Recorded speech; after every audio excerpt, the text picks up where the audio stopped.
Welcome to Impact Duty. I'm your host, Manisha Dadlani Kripalani, bringing you empowering stories of friends and people I admire. Their voices have given me joy and the momentum to share their stories with you.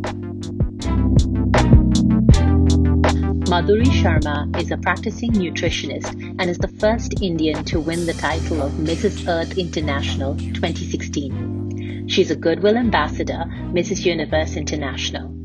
She's been a model, TV show host, and was Mrs. India 2015. Hi, Madhuri. Welcome to Impact Duty. So delighted to have you here. Hi, Manisha. Thank you for having me here. I'm delighted to be here talking to you and to discuss things and share ideas. Really happy. Thank you for having me. Oh, the pleasure's all mine because I'm happy to be speaking to a woman today who's such an achiever, an empowerer, and a role model in so many ways. You're a title holder, I believe. I believe you're the first Indian woman to hold the title of Mrs. Earth International. Did I get that right? Yes, I am. Thank you, Manisha. Yes. And you've donned many, many hats. So I'm ready to dive in and ask you so much more and let you shine your light. But I'm going to take you first back to winning that competition. Okay, so yes, first title holder of the Mrs. Earth International 2016. Was that the year? Yes. How did that all transpire? So, Manisha, I've been modeling right from the time I was in college. So from the time I was 17, and I took a sabbatical when I had my kids, and I was studying nutrition when I was approached to represent India at the international platform. So at that point, I wasn't interested of getting back on stage and doing what I always did. I wanted to study and I wanted to do something more meaningful with my life. Right. But the person who convinced me to go, she had represented India at Mrs. World. And she said, this is exactly what they're looking for. And she's saying that I need you to represent India and get the title. So I was really underconfident at that point, and I made it through with my belief that she had in me. And I'm really glad, Manisha, because it's never too late to chase your dream. It's never too late to reinvent yourself. And it's never too late to up your game. Somewhere, a lot of us, the minute we've had kids, we tend to get complacent. We tend to put children and house before us. We tend to take the back seat. And I'm really glad that I did this because it helped me, as I said, up my game in every way. I was still managing and doing everything that I had to for the house, the children, for my husband, everything. But it makes you groom yourself to the ultimate, which is something somewhere all of us as married women or as moms take a back seat. So I'm really, really happy that this happened for me. And I didn't go in with the thought that I'd win it. Mm-hmm. I went in as an adventure, and I said, you know what, I'm just going to go ahead and make so many friends from all different countries. And winning it was like, as you say, cherry on the cake or crown on the top. Mm-hmm. Oh, and definitely it was a crown on the top. Okay, I love that picture of you with that gorgeous crown on your head. And I'm going to show it to everybody on screen. But was this the first pageant you ever took part in? Yes. So this was the first pageant that I ever took part in. While I was modeling, Maureen Wadia had put my picture for the Glad Rags Miss India. And at that point, I was shooting for my TV show. And I told her, Maureen, I can't come in and commit so many days because every week your TV show is airing. And you need to shoot an episode every week. This was 23 years ago, 24 years ago. And I said, Maureen, I can't do that. And she's like, doesn't matter, just come in towards the end because, you have to understand schedules of people who are, their TV time is there. And I didn't do it. I didn't do the Miss India. I didn't believe in all of that at that point. I guess I was busy working and studying, but I guess this was meant to be. This was destined. I do believe in destiny and in divine timing. And this is what happened. Lovely, lovely. Is this particular the Mrs. pageants? Are they very different to the other pageants that we have? The Miss Earth and Universe and World. They're not really that different. Right. You do have the fitness round, but over here you could wear anything like a fitness outfit, because there could be people who are from a little conservative nations like the UAE and all, where probably you cannot show your body in a swimsuit. So you could Right. wear a fitness outfit.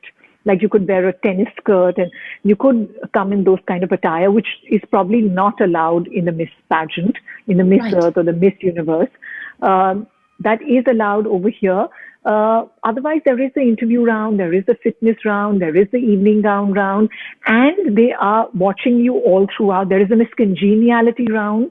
So they want to see how well you are getting along with the rest of the contestants. And I did win Miss Congeniality and I did win Mrs. Best Interview. Yes. So it was Wonderful. great fun. So tell me, what was that winning question for you? Do you remember the question they asked you on stage? So we had our interview round off stage, and on stage was just basically your evening gown and your fitness and your introduction, and of course your national costume round. But in the interview round, now for me, since I was a novice at this, I'd never taken part in a pageant, though I'd done stage for I don't know, 5, 6 years, but that was so long ago. Right. On the interview round, the first thing that they asked me was, what did you do as the first thing when you won the title of Mrs. India Earth? So that was something that they asked me. And then they asked me, what is your favorite food, with Indian food? And when I answered, I like Rajma Chawal. Why? Because they asked me why. And I said, because it's a correct combination of a protein-carb combination. And as vegetarians, the complete protein is not there in Rajma, but as Rajma Chawal, it gives you complete protein. And they were really impressed by that.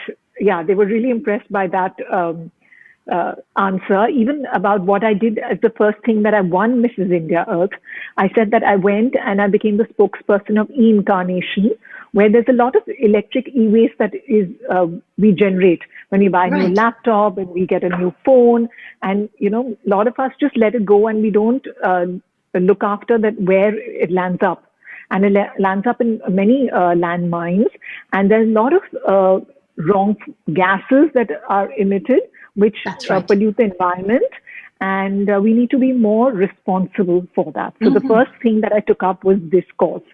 And I think they really like that question. Now, as I said, Manisha, I was a complete novice at this. And there were contestants with me who had made like coffee table books of their work. And I was like, really? And I remember just the day before me leaving, I had the entire family involved. And my daughter had just printed out some sheets on the computer, and I stuck my pictures and made a little kind of rough book, and where I presented it to them. But I think what they're mainly looking at is the genuineness of somebody.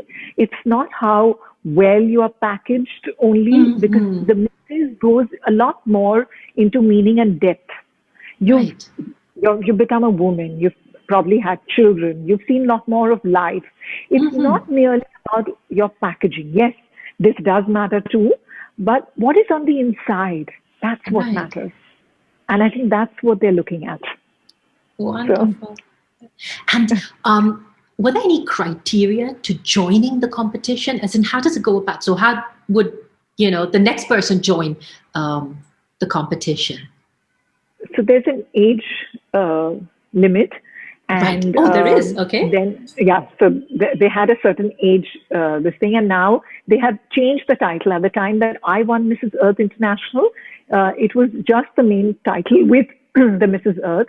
But now they have made Mrs. Earth International for above 40. They changed the title.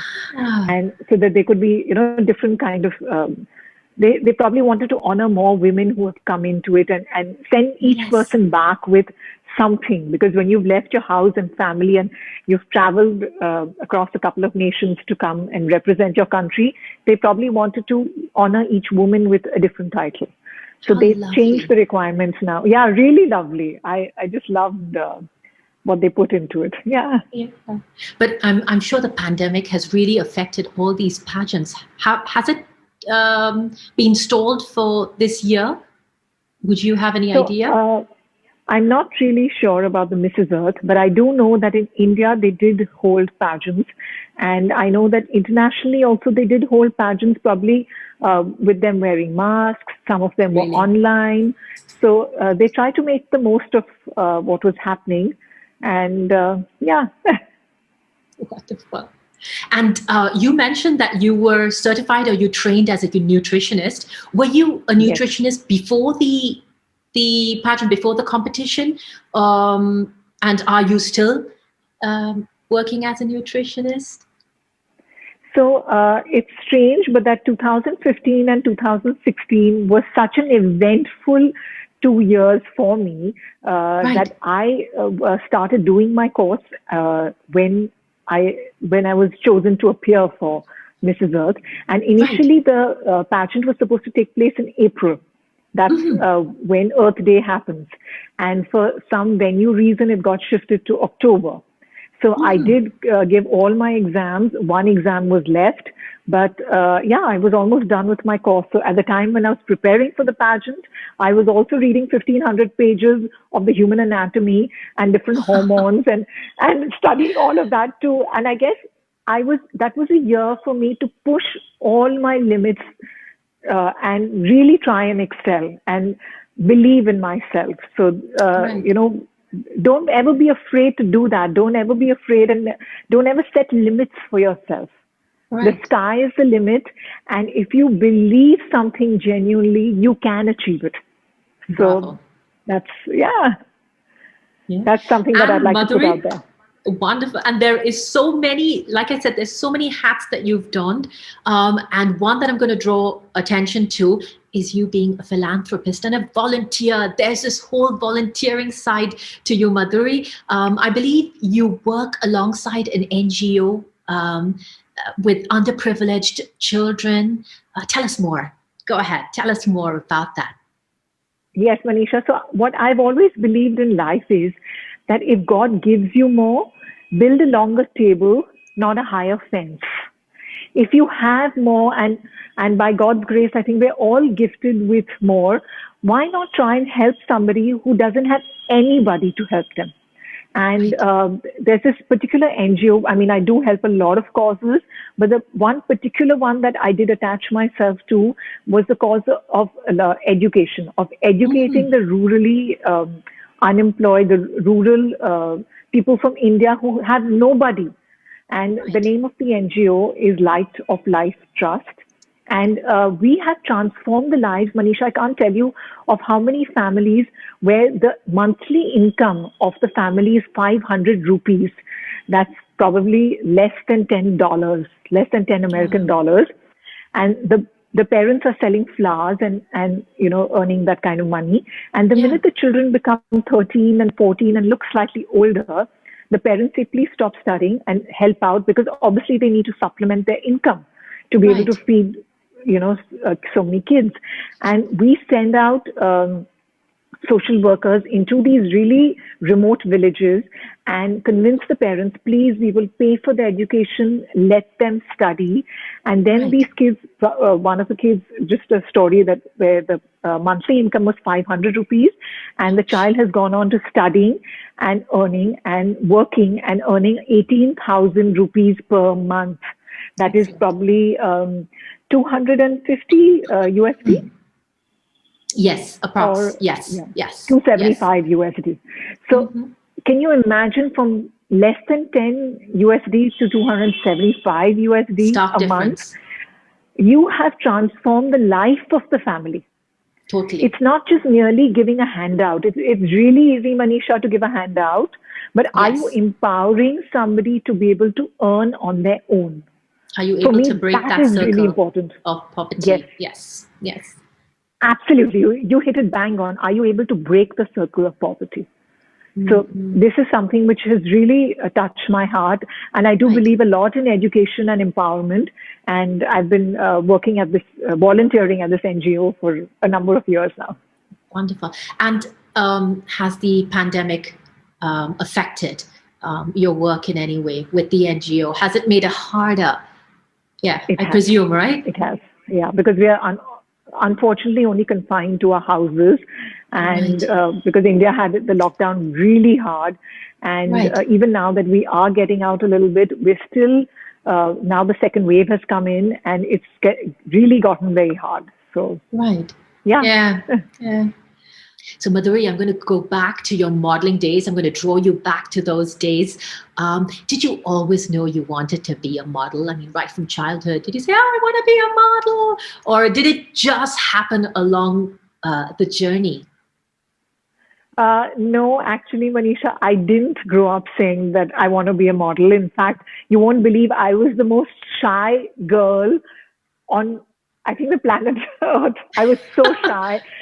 I was an introvert, I would say. Really? And yes, and I'm really so glad that this happened to me looking back. Back then I didn't think, and I remember the first time I shot for my TV show, and we were shooting at Hirapanna, which was like one of the first few malls in India. I remember back then. And my unit people, my crew, went around fooling me and everyone else, and they said that Madhuri Dixit aayi hai. She was the most famous actress at that point, and we had such a big crowd. And I remember my producer would say roll tape and action, and I had to get out of the shop saying hello and welcome to Music for You, and they would say roll tape, action, and I wouldn't get out of the shop. I was so frightened. I was so petrified. But I'm really glad, because I think, again, each thing that came about in my life helped me evolve, helped me overcome a weakness or a flaw, or helped me become a stronger person. And modeling happened just by and by for me. My elder sister was a model, and yes, Pradipti. So she was teaching, she was helping Lubna Adams run her catwalk school, and she was doing a lot of ramp shows. And she's the one who got me into modeling. And, with JB Petit, we were very competitive, JB Petit Cathedral. These are very competitive schools. And you're used to studying so much and putting in so much work. And suddenly when you're in college, and it's a party over here because the work is very less. Yes. I had a lot of extra energy on my hands, a lot of extra time. And this is what probably my elder sister wanted to harness. And, she got me going over here. And I'm really so grateful and thankful to her for this, because it has completely changed and evolved me as a person. And my confidence grew, and I learned to overcome so many fears. It's so lovely, and I so love doing it, because I love chatting, I love meeting new people, and it happened with modeling. So I got to travel so much to so many different locations, and really? It was great Share fun. Some with us. Share some with us. What was one of the locations or one of the campaigns that you modeled for that left an impact or left a mark on you? So when I was doing a lot of my probably ads were indoors, and they were in studios. So they were great fun, and I was the face for Dove, and I was under contract with them. Yes, I was a Dove girl.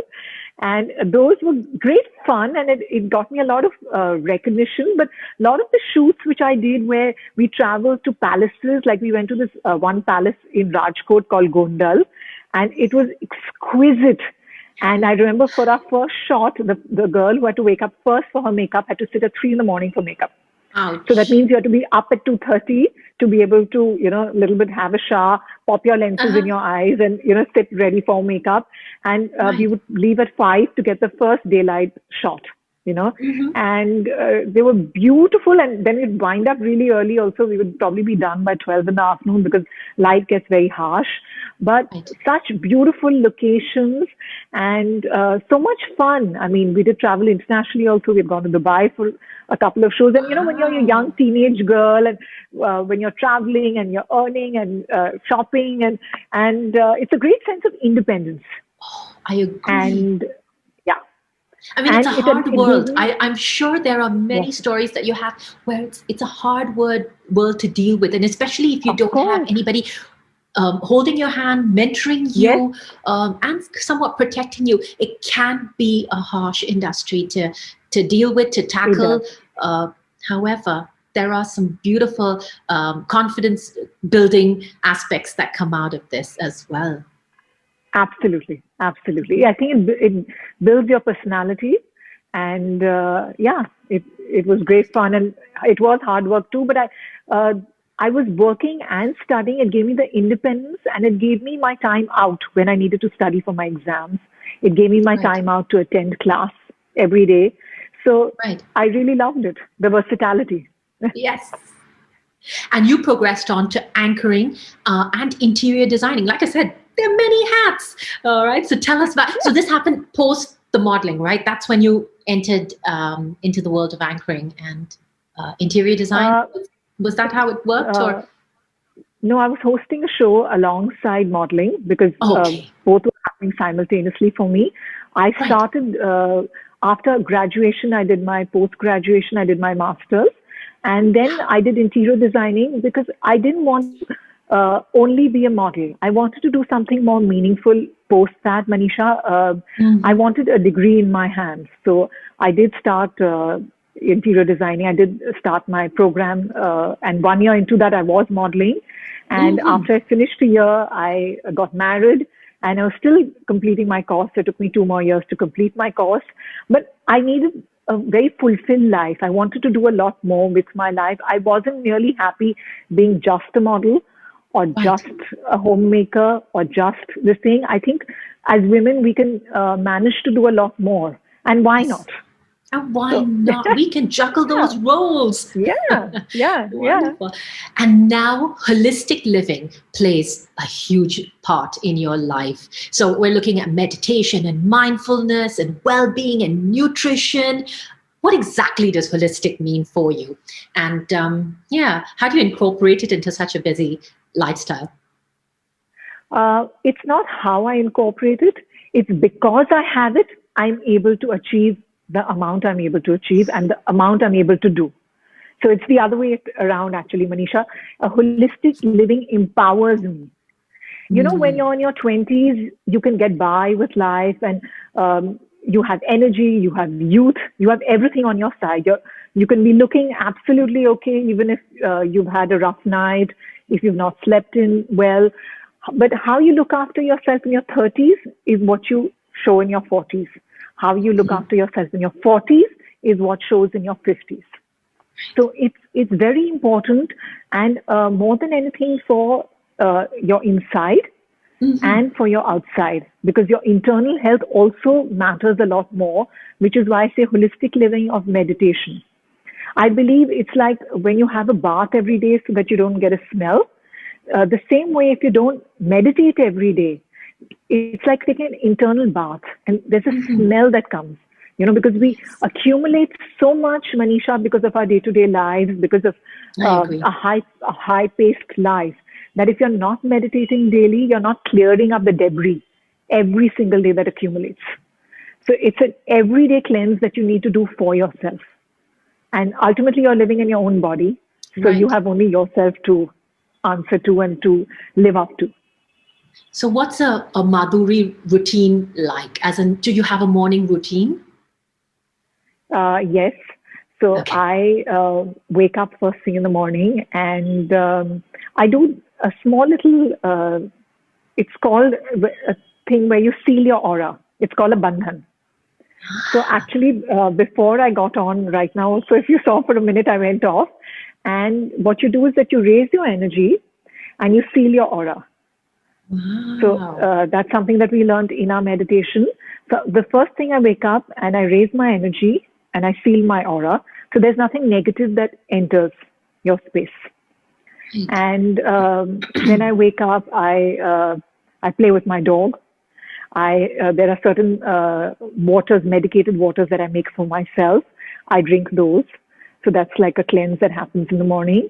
I spend time with my family. On times when my family is a little busy in the morning, sleeping in or something, then I meditate first thing in the morning. Right. And yeah, that's a simple routine. I have my nuts and I have my soaked figs. And so whatever's going into you first thing is all clean. Right. You're mindful of that. And excellent. Yeah. Mm-hmm. And Madhuri, before I say goodbye to you, I wanted to draw out a few more nuggets of wisdom or a few more bits of advice that you'd like to leave with us or leave us with. I'd like to say that you're never too old to dream. Don't ever put a full stop to your life. Don't ever say that, I don't know. You know what? Try, and you never know. You never lose anything by trying. So always try for something that you've wished for, that you've desired for. And I believe in manifesting. So put out your wish and put out your desire and put out your intention and believe it will work out. And you can manifest your dreams. So you're never too late for that. Ask, believe, receive. I just love that. I love that saying. And stay connected always. And you get your satisfaction and you get your contentment and radiate light. Stay connected to the light. And that's what my message would be. Oh, bravo. Madhuri, thank you so much for shining your light. Thank you, Manisha, for having me. Thank you for having this wonderful platform where so many women and so many people that I see you invite on get an opportunity to share what has really helped transform them. And so many people who I believe are ready to listen to this and ready to move on. I believe very often if you've tuned into something like this, you're probably ready to receive a message that was meant for you.